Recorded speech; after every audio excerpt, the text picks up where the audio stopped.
section, you're going to actually have access to a library of some self-guided EFT sessions.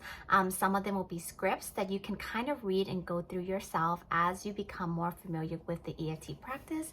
And some will be led by me, where I would actually talk you through it. And I just ask that you would answer the questions as you would as though I'm actively leading you through an EFT session.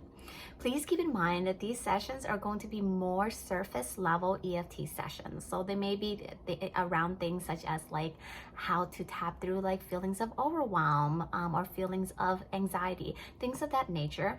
The reason for that is because we never want to dive too deep into an EFT practice without being guided by an EFT practitioner. And so while EFT can be used by the masses, and you probably have seen more videos now coming out, especially those where you can use EFT for your kids and even your teens. This is something I myself lead my children to, and you absolutely can do that, or nieces or nephews. You can actually help lead them through an EFT session. I just ask that you keep it as much as possible to really the surface. And so when we say surface, we're more so focusing on helping to de-escalate that emotion. So you notice I have you do kind of like a rating scale of like between 1 and 10. Where's your stress level? So for example, you may be starting off at a 10. The goal during a self-guided session isn't necessarily to get you all the way to a 0. Because oftentimes in order for you to clear that, especially if it's something deeply held and rooted, and clear from the root, it requires you to go through a process of recollecting some information, some data from your past. And that's something I highly encourage you only do with the guidance of an EFT practitioner with you. And the reason I say that is because in a group setting, for example, I'm able to actually take a look at each of you, and I'm able to see, okay, this person, I can tell they're beginning to really spiral here. You'll notice sometimes that I'll actually say, okay, and we're going to do some breathing, and I'll ask you to do some more breathing. Sometimes I'll pause and have us do another activity where we're feeling into it within the body. That's because as a practitioner, I recognize when the body is in a state of too much trying to clear at once, and I'm trying to then help you be able to regulate your nervous system.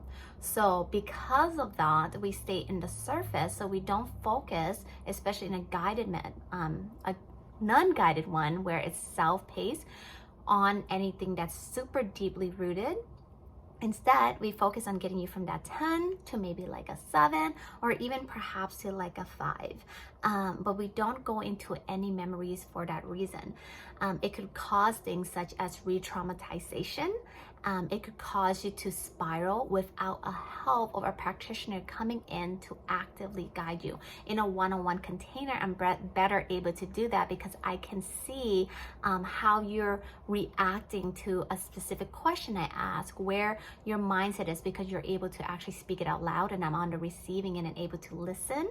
But in the case of, again, you doing a self-paced EFT session, again, I highly encourage that you stay out of memories if you can, and just focus on the surface, because we're trying to get you again from that 10 to maybe a 7 or even a 5, but we're not going to do any deep root clearing EFT sessions without a guidance of an EFT practitioner, specifically for these reasons. If you have any questions whatsoever, or your need of support, and always can be reached via Voxer, or you can also shoot me an email, and I'm happy to answer any questions you have as well. So without further ado, I hope that you enjoy these videos, as well as, some audios and some scripts to really help you in developing an EFT practice for yourself.